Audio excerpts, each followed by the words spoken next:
नमस्कार दोस्तों, स्वागत है आपका डॉक्टर संजय वेब के यूट्यूब चैनल में। दोस्तों आज मैं doctor Sanjay Sinha, technical analyst working on neo web since last 27 years. आज हम लोग डिस्कस करते हैं निफ्टी, बैंक निफ्टी और फिर निफ्टी का। आज हम लोग स्पेशली आए हैं निफ्टी को लेकर के, क्योंकि निफ्टी जो है हम लोग का जो 9 दिनों से करेक्टिव फॉल में था वो कहीं ना कहीं पूरा करके हो सकता है आने वाले समय में ऊपर आने की संभावना है। तो आज हम लोग स्पेशली निफ्टी का व्यू लेंगे और बैंक निफ्टी और फिर निफ्टी का।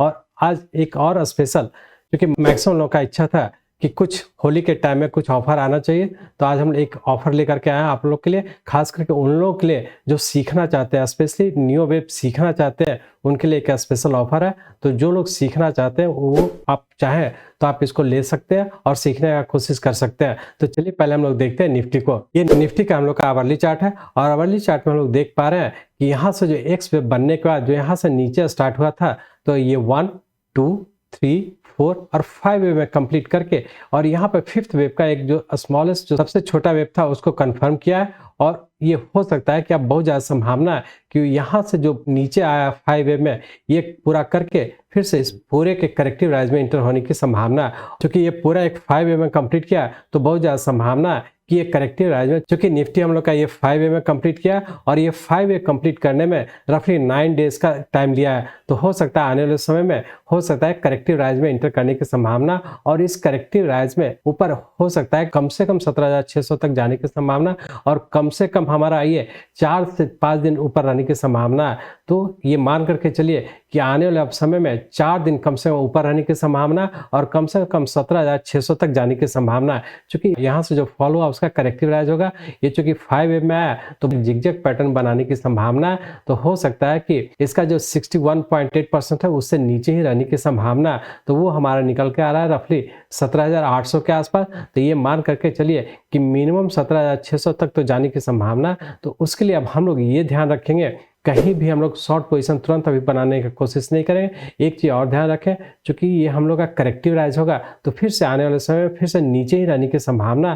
तो इसको अभी ध्यान रखेंगे, क्योंकि आने वाले 3 से 4 दिन अभी ऊपर रहने की संभावना। तो लोअर स्टॉप लॉस, जो नीचे का जो लो बना है, इसके स्टॉप लॉस को ध्यान में रख करके आने वाले 2 दिन में नीचे जब भी आता है हम लोग डिक्लाइन पे बाय करके चले और ऊपर के लेवल पर प्रॉफिट बुक करें। चूंकि हम लोग का करेक्टिव राइज है तो इसको बहुत एग्रेसिव होकर बहुत बड़े टाइम फ्रेम का प्लस पोजीशन बनाने की कोशिश नहीं करेंगे। लेकिन हाँ, क्योंकि अभी 3 से 4 दिन ऊपर रहने की संभावना है, तो जिसमें से हम लोग का 1 दिन बीत चुका है और हो सकता है कि आने वाले 4 दिन ऊपर रहने की संभावना है। तो डिक्लाइन पे बाय करेंगे तो आने वाला 1 से 2 दिन में रेंज बाउंड के तहत नीचे 17,350 और ऊपर 17,550 इसी रेंज बाउंड में रहने की संभावना, या हो सकता है 2 दिन में 17,620 भी जाने की संभावना है। तो कोशिश करें डिक्लाइन पे बाय करके लोअर स्टॉप लॉस जो लो बना है 17,250 का, इसके स्टॉप लॉस को फॉलो करते हुए डिक्लाइन पे बाय करें और ऊपर 17,550 या 17,600 के पास जाता है प्रॉफिट बुक करके एग्जिट होने का कोशिश करेंगे।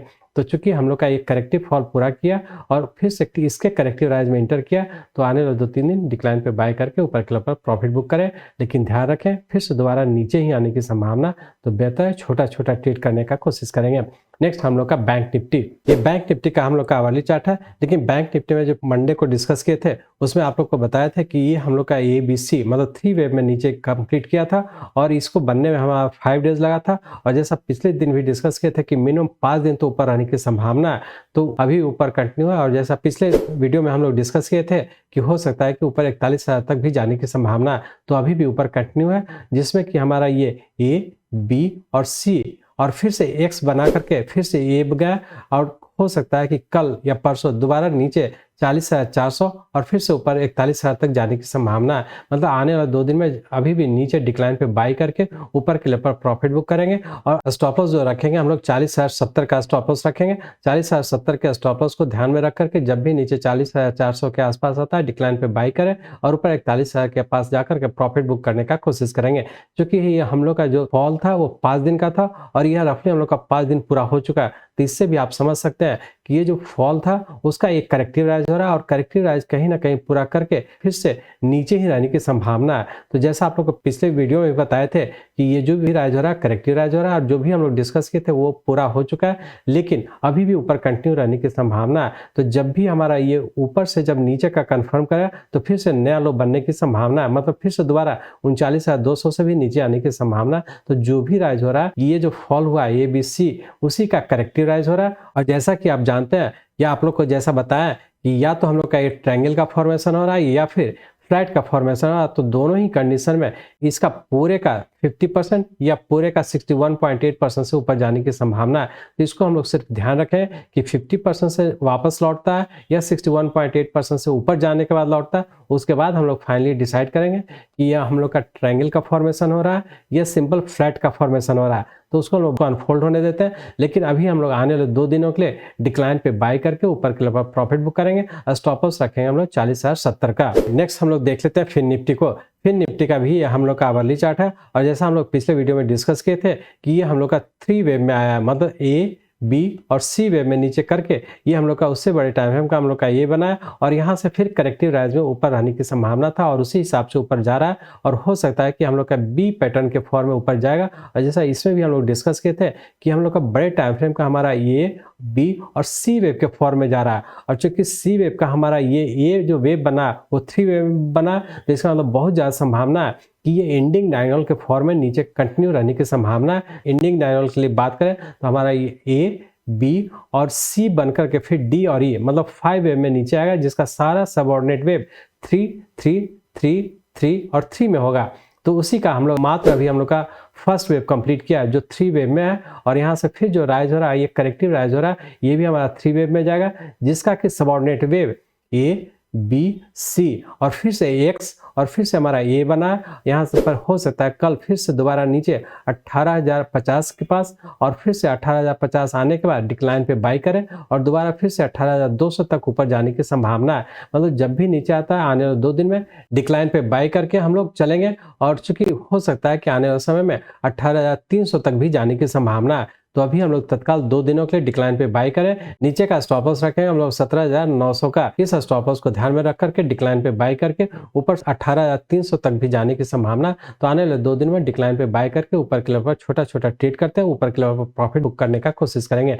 क्योंकि हम लोग का फिर निफ्टी में ये बी सी मतलब एक करेक्शन पूरा करके एक्स वेव बनाया, और फिर से नेक्स्ट करेक्शन का ये बन चुका है। हम लोग का कल हो सकता है बी में नीचे रहने की संभावना, और नीचे पूरा करके फिर से ऊपर एक सी वेव में ऊपर जाने की संभावना। इस तरह से हम लोग का चूंकि करेक्टिव राइज में। और एक चीज और ध्यान रखेंगे, चूंकि हम लोग का यहाँ से जो नीचे स्टार्ट हुआ था ये हम लोग का 5 डेज का था, और अब तक हम लोग का 5 डेज बीत चुका है, लेकिन अभी इसके भी अपर को ब्रेक नहीं किया है। ये अपने आप में इंडिकेट कर रहा है कि ये पूरा जो राइज हो रहा है वो करेक्टिव राइज हो रहा है, और फिर से दोबारा नया लो बनने की संभावना है। तो आने वाले नेक्स्ट वीक में हो सकता है कि फिर से करेक्टिव राइज पूरा करने के बाद फिर से नीचे 17,600 से भी नीचे आने की संभावना है। तो बहुत एग्रेसिव का लॉन्ग पोजिशन तो नहीं बनाएंगे।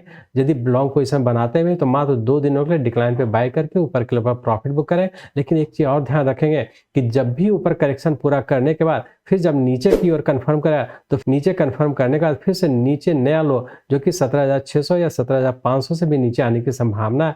तो ध्यान रखें, अभी तत्काल 2 दिनों के लिए डिक्लाइन पे बाय करके लोअर स्टॉप लॉस को फॉलो करते ऊपर के लेवल पर प्रॉफिट बुक करें। और जब फिर से करेक्टिव पैटर्न पूरा करके फिर से जब नीचे कंफर्म करता है तो फिर से हम लोग शॉर्ट करके ही चलेंगे, और चूंकि उसके बाद फिर से नया लो बनने की संभावना है।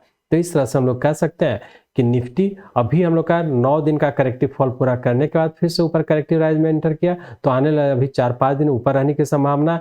बैंक निफ्टी ऑलरेडी 5 दिन पहले हम लोग का पूरा करके पिछले 5 दिनों से हम लोग के करेक्टिव राइज में है, और अभी भी ऊपर रहने की संभावना। फिर निफ्टी भी हम लोग का पिछले 5 दिनों से करेक्टिव राइज में है और अभी भी ऊपर रहने की संभावना। तो अल्टीमेटली हम लोग ये कहें कि सारी चीज को ध्यान में रखते हैं हम लोग ये कह सकते हैं कि आने वाले अभी 2 दिन करेक्टिव राइज में ऊपर ही रहने की संभावना। तो जो स्टॉप लॉस दिए हैं उसको फॉलो करेंगे। निफ्टी, बैंक निफ्टी और फिर निफ्टी तीनों का लोअर स्टॉप लॉस को फॉलो करते हुए डिक्लाइन पे बाय करके ऊपर के लेवल प्रॉफिट बुक करें। लेकिन इस चीज को भी ध्यान रखेंगे कि जब भी हम लोग का करेक्टिव राइज पूरा करने का जब फिर से नीचे की ओर स्टार्ट होगा तो फिर से नीचे का कंटिन्यू रहने की संभावना। और तीनों ही में निफ्टी, बैंक निफ्टी और फिर निफ्टी तीनों ही अपना करेक्टिव राइज पूरा करने के बाद फिर से नीचे का मतलब नया लो बनने की संभावना। तो इस चीज को ध्यान रखें। जो अभी हम लोग बाई करना है तो मात्र 2 से 3 दिनों के लिए बाई करेंगे और स्टॉप लॉस को स्ट्रिक्टली फॉलो करेंगे। मैं चाहता हूं मेरे जीवन का लक्ष्य है इस मार्केट में कोई भी लूजर ना हो। इसको आप सीखें, लोगों को सिखाएं, लोगों को मदद करिए हमारे साथ जुड़े रहने के लिए, आज के वीडियो को ध्यानपूर्वक अटेंड करने के लिए, इसे दूसरों तक पहुंचाने के लिए आप सबका बहुत बहुत धन्यवाद। जय हिंद।